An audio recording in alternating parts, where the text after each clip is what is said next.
द्विघात समीकरण के बारे में जानेंगे। द्विघात समीकरण क्या होता है? कह रहा है कि ax square plus bx plus c equal to 0 के रूप का कोई भी समीकरण द्विघात समीकरण कहलाता है, लेकिन दो शर्तों को जो फॉलो करेगा तब उसे द्विघात समीकरण कहेंगे। यानी पहली चीज कि वो इस रूप का दिखना चाहिए और दो शर्तों को पालन करना चाहिए। पहला क्या है कि a b c क्या हो, वास्तविक संख्याएं हो, और a does not equal to 0, इसको पढ़ा जाता है a does not equal to 0। ठीक है, तो इन दो शर्तों को जब फॉलो करेगा इस रूप का कोई भी समीकरण तब उसे कहेंगे द्विघात समीकरण। एग्जांपल लेके चलो देख लेते हैं। Number 1, 5x square plus 7x plus 6 equal to 0। ठीक है, तो पहली चीज कि ये इस रूप का दिख रहा है। ax स्क्वायर की जगह पे है 5x स्क्वायर प्लस bx की जगह पे है 7x प्लस c की जगह पे है 6। यानी अगर मैं कहूं तो a की वैल्यू यहाँ पे 5 है, b की वैल्यू 7 है और c की वैल्यू 6 है। तो 5 7 6 5 7 6 आर रियल नंबर्स, यानी वे वास्तविक संख्याएं हैं। आप क्लास 9th और 10th में वास्तविक संख्याएं पढ़ चुके हैं, तो आपको पता होगा कि 5 7 और 6 वास्तविक संख्याएं हैं। तो पहले शर्त तो फॉलो कर गया। ठीक है, अब दूसरा ये चीज कि क्या 5 0 होता है? नहीं, 5 0 नहीं होता, यानी दूसरे शर्त को भी फॉलो कर गया। इसका मतलब ये जो समीकरण हमने लिखा है ये द्विघात समीकरण होगा, क्या कहलाएगा। ठीक है, दूसरा एग्जांपल भी देख लेते हैं। इसी को लिखते हैं थोड़ा सा चेंज करके, तो कुछ बच्चों को आता होगा, लेकिन कुछ बच्चों को कंफ्यूजन ये होगा कि सर आप तो इन दोनों के बीच में प्लस लिखे हो, इसके बीच में माइनस आपने लिख दिया, तो ये इस रूप का है कि नहीं है। चलो देखो कैसे कर सकते हैं, एडजस्टमेंट इसको करना पड़ता है। तो ये हो जाएगा आपका 5x square plus -7 into x plus 6 equal to 0। तो ये प्लस माइनस माइनस हो जाएगा, यानी हमने इसके मान में कोई रत्ती भर भी परिवर्तन नहीं किया। अब a की वैल्यू यहां पे क्या हो गई 5, b की वैल्यू क्या हो गई -7 और c की वैल्यू क्या हो गई 6। तो यहां पे जो b की वैल्यू थी वो 7 थी, पर यहां की जो b की वैल्यू है वो -7 है। अब दूसरी बात कि यहां पे भी प्लस और प्लस ही है, यानी अब ये इस रूप का दिख रहा है। तो कहने का मतलब अगर बीच में माइनस आ जाए तो आपको घबराना नहीं है, वो भी इसी रूप का होगा। आप इसको ऐसे एडजस्ट कर सकते हैं आप लोग। ठीक है, तो पहली चीज की ये तीनों क्या है, ए और बी और सी का मान ये रियल नंबर है, वास्तविक संख्याएं हैं। और दूसरी बात 5 डज नॉट इक्वल टू 0 है, तो इसका मतलब ये भी क्या होगा कि ये भी द्विघात समीकरण कहलाएगा। ठीक है, चलिए और भी एग्जांपल देख लेते हैं।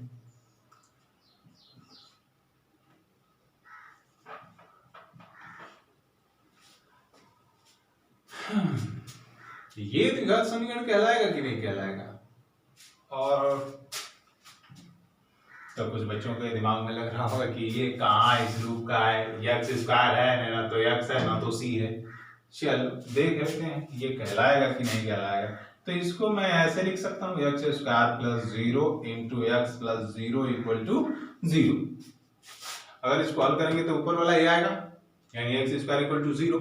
तो अब इस वाले में हम देखते हैं कि a की वैल्यू क्या है 1 और b की वैल्यू क्या है 0 और c की वैल्यू क्या है 0। तो a b c की जो वैल्यू है वो क्या है, वास्तविक संख्या है कि नहीं है? ठीक है, और दूसरी बात कि a की जो वैल्यू 1 है वो डज नॉट इक्वल टू 0 है। ठीक है, तो कहने का मतलब ये भी इन दोनों शर्तों को फॉलो कर रहा है। ठीक है, तो इसका मतलब ये भी क्या हुआ, द्विघात समीकरण हुआ। और भी एग्जांपल ले लो ताकि और अच्छे से समझ में आए। ठीक है, आपको लसा भिन्न का जोड़ सब आता होगा, तो आप इसको हल कर लीजिए पहले। तो ये हो जाएगा एक्स स्क्वायर प्लस 1/x, आप लसा लेंगे एक्स का, ठीक है, करके दिखा देते हैं, नहीं तो कुछ लोगों को समझ नहीं। लसा हो गया, इसके बट्टे में 1 है, तो इन दोनों का लसा कितना होगा x,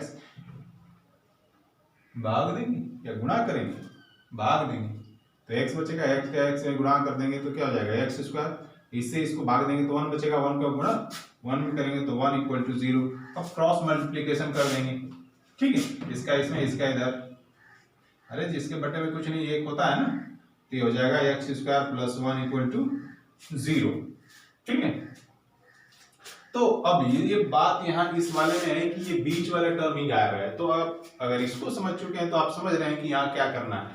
इसको मैं एडजस्ट कर लूंगा, x square plus 0 × x plus 1 = 0, तो ये क्या हो जाएगा, a की वैल्यू 1, b की वैल्यू 0, c की वैल्यू 0, सॉरी c की वैल्यू 1 है, ठीक है। तो ए बी सी की जो वैल्यूज हैं वो क्या है, रियल नंबर है, एंड a = 1 डज नॉट = 0, यानी कहने का मतलब ये है कि दोनों शर्तों को फॉलो कर रहा है, इसका मतलब ये भी क्या है, द्विघात समीकरण है। एक और चीज, द्विघात समीकरण इसको क्यों कहते हैं ये भी जान लीजिए, क्योंकि यहां पे जो चर x है इसका मैक्सिमम घात कितना है, 2 है, इसलिए द्विघात, ठीक है। आप बहुपद में ये सब पढ़ चुके होंगे, लेकिन फिर भी यहां बता देता हूं। कह रहा है कि जो चर दिया रहता है, जो वेरिएबल चर, ठीक है, जो इंडिपेंडेंट चर होता है, ठीक है, उसका जो मैक्सिमम घात होता है उसी के नाम पे उस समीकरण का नाम किया जाता है, नामकरण। तो ये है द्विघात है, तो द्विघात समीकरण, ठीक है। एक और बात, यहाँ पे जो द्विघात समीकरण का ये जो समीकरण होता है ये मानक रूप कहलाता है, यानी कोई भी अगर द्विघात समीकरण इस रूप का जब दिखे तो उसको हम बोलेंगे द्विघात का ये मानक रूप समीकरण है, ठीक है। उम्मीद है कि आपको ये डिसाइड करने आ गया होगा कि द्विघात समीकरण कौन है और कौन नहीं है, ठीक है। अब एक और चीज, अब कोई ऐसा एग्जांपल दे दे जो द्विघात समीकरण 9 हो,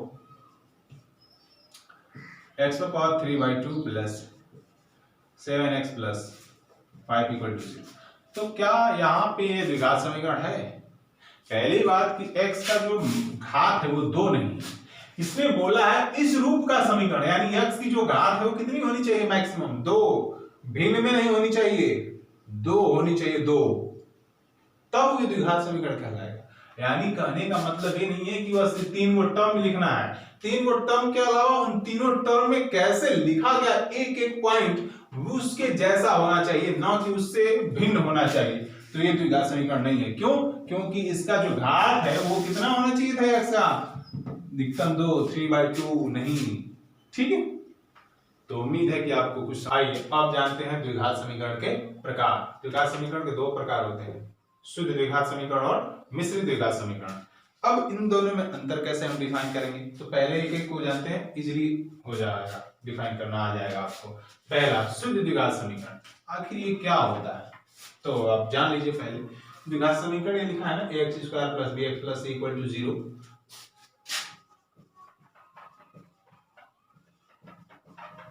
ठीक है, द्विघात समीकरण है, पहले ही जान चुके हैं। अब कह रहा है कि शुद्ध द्विघात समीकरण वो है जो जिसमें एक चर वाला जो टर्म है वो हो ही ना, यानी कहने का मतलब वो गायब हो इसमें से, यानी ax² + c = 0 के रूप का जो समीकरण होगा जिसमें bx नहीं होगा, ये क्या कहलाएगा, शुद्ध द्विघात समीकरण। एग्जांपल ले लीजिए,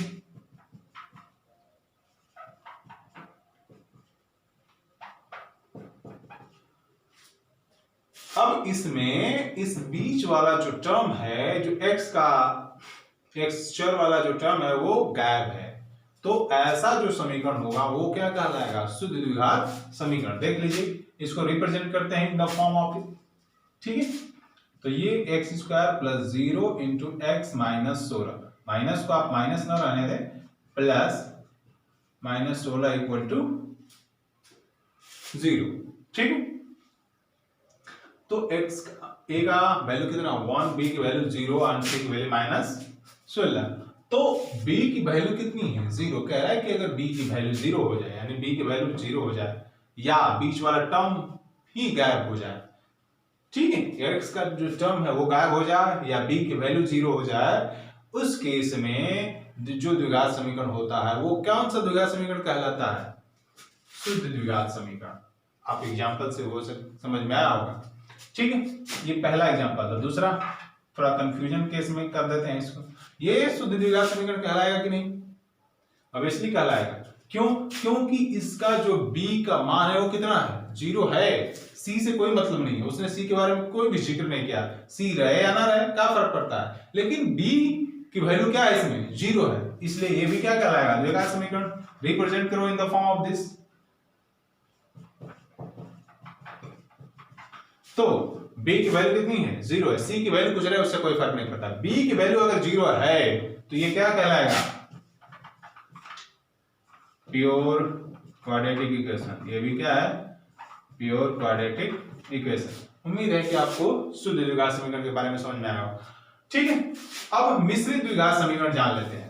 तो यहां पे कह रहा है कि शुद्ध में क्या होता है? जो बीच वाला टर्म या x वाला टर्म या जो b की वैल्यू है वो अगर 0 हो तब उसे शुद्ध द्विघात समीकरण कहते हैं। लेकिन मिश्रित में कह रहा है कि वो 0 नहीं होना चाहिए, नहीं होना चाहिए, यानी 0 कभी नहीं हो, यानी ठीक उसका उल्टा। यहां भी उसने c के बारे में कोई जिक्र नहीं किया। तो एग्जांपल लेके देख लेते हैं।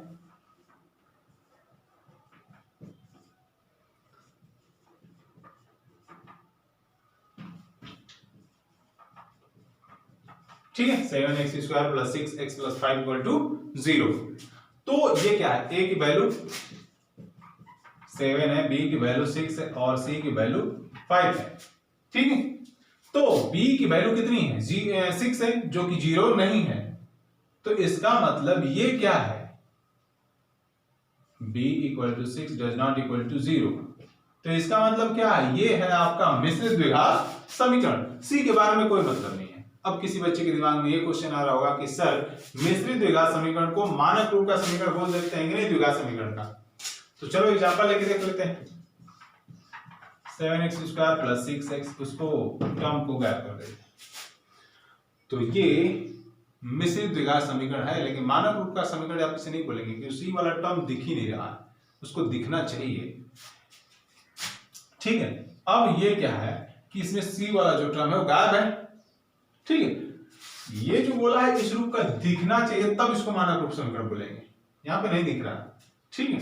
तो जब नहीं दिख रहा है तो आप इसे बोल सकते हैं अफेक्टेड क्वाड्रेटिक इक्वेशन, यानी मिश्रित द्विघात समीकरण, बट मानक रूप समीकरण नहीं बोल सकते, ठीक है। उम्मीद है कि आपको समझ में आया होगा। अगर नहीं समझ में आया तो आप कमेंट में लिखिए। और दूसरी बात, आप लोग अब जो चैप्टर्स हैं उनको हल करने का प्रयास करिए, क्योंकि चैप्टर में बस यही पूछा है कि आप सिद्ध करें या बताएं ये द्विघात समीकरण है कि नहीं है। तो उम्मीद है कि आप उस चैप्टर को बना लेंगे।